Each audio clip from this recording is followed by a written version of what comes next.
siang jadi. Siang. Gimana kabarnya sekarang? Kuat? Itu pada Tuhan ya. Oke, kami kita akan melakukan kuliah hari ini, siang hari ini. Dan topik kita kuliah manajemen bisnis tentang analisis SWOT ya. Kita lihat dulu di sini ada yang membuat RPS atau rencana pembelajaran studi ya. Di sini kita pada mata kuliah ke 7, topik ke-7, kuliah ke minggu ke-13, 14, 15, dan 16 ya. Dan perkenalkan, kalau yang belum kenal, punya nama Dr. Cecil Peters Panyamanan, SPT MSI ya, dari jurusan Sosial Ekonomi, Fakultas Peternakan. Nah, mungkin ini pertemuan perdana kita karena kita kelompok dosen ya, kelompok dosen. Oke, ini yang kita akan bahas mengenai menganalisis manajemen strategis produksi agribisnis, dan kita menggunakan pembelajaran sistem case method ya, seperti yang ditugaskan oleh dosen-dosen sebelumnya dan seperti yang sudah disampaikan di WA bahwa saya sudah sampaikan tugas yang saya berikan, dan selesai ini kita membagi kelompok untuk presentasi diskusi ya. Oke. Dan selesai minggu lalu kita akan bagi kelompok dan mempresentasikan hasil diskusinya dan untuk presentasi. Mari silakan yang kelompok berapa? 2, silakan.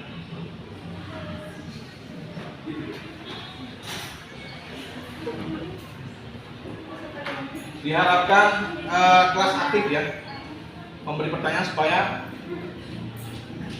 kita dapat mengerti apa yang disampaikan oleh kelompok 2. Ada moderator dan ada, silakan.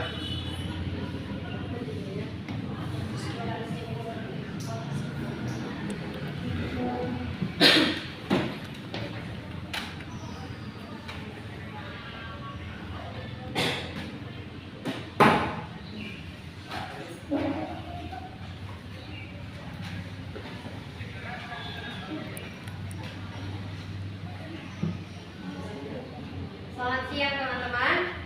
Siang. Baik, terima kasih atas kesempatan yang diberikan kepada kami kelompok 2. Di sini kami akan mempresentasikan hasil diskusi kami mengenai manajemen strategi. Kami dari kelompok 2 terdiri dari 5 orang, di mana ada David Amazigono, Farhan Wijaya, Rika Sendino, saya sendiri sebagai moderator, Gloria Mandolang, dan Dewi Kitasari. Selanjutnya kami akan masuk ke dalam topik diskusi. Manajemen strategi. Manajemen strategi adalah cara mengatur strategi sebuah organisasi atau perusahaan sehingga bisa mencapai tujuannya dengan baik dan tepat sesuai dengan sasaran dan waktu yang telah ditetapkan. Kemampuan seorang manajer dalam mengatur strategi menghadapi dan mensolusi masalah tergantung kepada 3 hal, yaitu yang pertama ada pengalaman berorganisasi atau berusaha. Yang kedua, pengetahuan mengenai organisasi atau usaha, administrasi, dan manajemen. Yang ketiga, keberanian untuk mengambil risiko. Selanjutnya, jenis-jenis strategi. 1. Analisis sistem. 2. Analisis keputusan. 3. Analisis persoalan. 4. Analisis prosedur. 5. Analisis kebijakan. 6. Analisis kasus. Yang berikutnya yaitu analisis kasus. Yang pertama, suatu peristiwa yang terjadi yang biasanya mengandung masalah-masalah yang harus dipecahkan atau alternatif solusi yang harus dipilih. Yang kedua, untuk masalah yang kompleks, kasus harus dianalisis dalam arti dipilah-pilah menjadi bagian-bagian yang kemudian secara parsial dikaji dengan metode yang sesuai.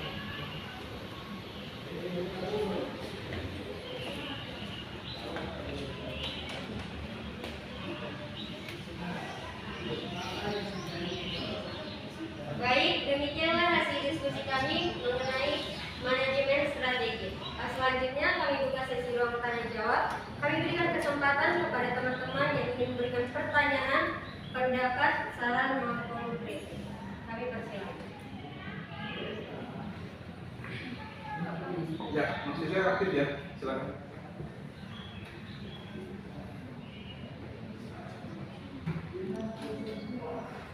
Baik, kepada Saudari Adinda kami Baik, terima kasih atas kesempatan yang diberikan. Saya Adinda Lanjuji akan bertanya, mengapa penerapan manajemen strategi sangat berpengaruh terhadap tercapainya tujuan perusahaan? Terima kasih. Baik, kami akan menjawab pertanyaan dari Saudari Adinda. Yang menjadi alasan utama tentang pentingnya peran strategi manajemen bagi perusahaan itu merupakan memberi arah jangka panjang yang akan dituju, yang dimana dimaksud di sini membantu perusahaan atau organisasi beradaptasi pada perubahan-perubahan yang terjadi. Nah, dari hal ini akan membuat suatu perusahaan atau organisasi menjadi lebih aktif. Mungkin hanya itu yang bisa kami berikan jawaban dari kelompok 2. Iya. Selanjutnya kelompok berikut, silakan kelompok 3.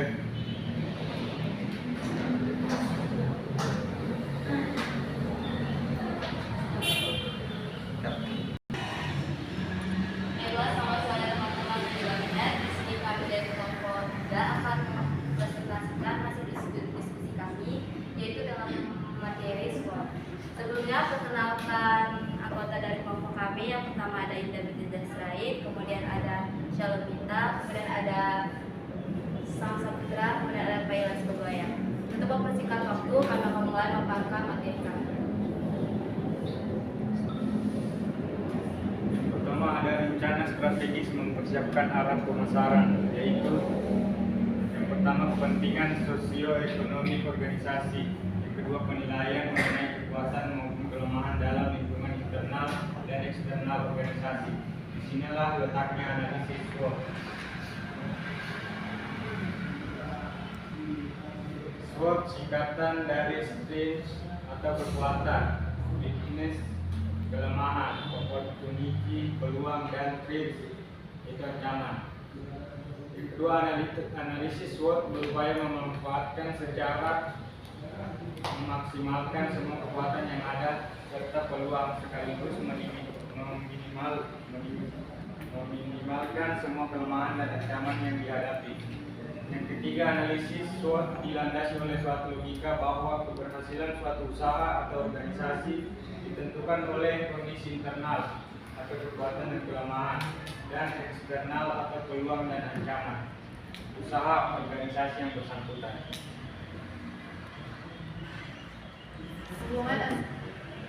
Hubungan antara SWO, ABD, pengaruh eksternal, kekuatan pendorong, kekuatan penghambat, dan pengaruh internal.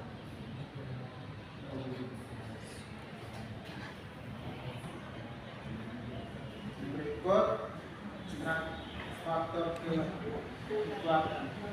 kekuatan internal organisasi menyangkut situasi dan kondisi, yaitu potensi yang dimiliki, seperti cita-cita dibayangkan, tugas pokok, fungsi dan sasaran, filosofi dan tata nilai, jumlah personel, keterampilan dan pengalaman.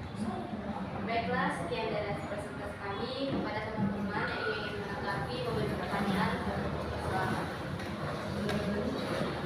Baiklah, kepada saudara sekalian, kami silakan. Terima kasih atas waktu yang diberikan. Saya ingin bertanya, apa tujuan perusahaan memakai SWOT? Sekian dari pertanyaan saya. Baik, kami akan menjawab pertanyaan dari Sofian. Dan jawabannya adalah metode analisa SWOT atau analisis SWOT bertujuan untuk menggambarkan situasi dan kondisi yang sedang dihadapi dalam suatu perusahaan. Apakah saudara Sofian bisa menerima? Baik, terima kasih. Ya, demikian diskusi kita. Dan penilaian dosen itu di mana mahasiswa yang aktif itu ada nilai tersendiri ya. Juga logika bertanya, berpikir, menjawab itu ada nilai tersendiri yang akan diberikan. Dan menurut NER tadi memang sekarang menggunakan HP masing-masing. Tidak apa-apa, itu kan materi Anda sudah disiapkan di handphone ya. Dan saya mengizinkan untuk kelas ini digunakan HP atau handphone untuk membaca apa yang menjadi diskusi Anda dan karena memaparkannya kepada mahasiswa. Dan sebagai tugas dari saya mengakhiri pertemuan kali ini, yaitu Anda membuat rangkuman dari diskusi Anda dan Anda kumpulkan minggu depan sebelum jam kuliah dalam bentuk rangkuman yang diketik ya dengan format yang sudah kasih di WA grup kita. Ada format tertentu memakai kertas demikian, huruf fontnya sekian dan lain-lain. Demikian saya mengucapkan terima kasih buat adik-adik. Kita ketemu dari minggu depan. Salam. Terima kasih. Terima kasih. Jadi semua kuliah.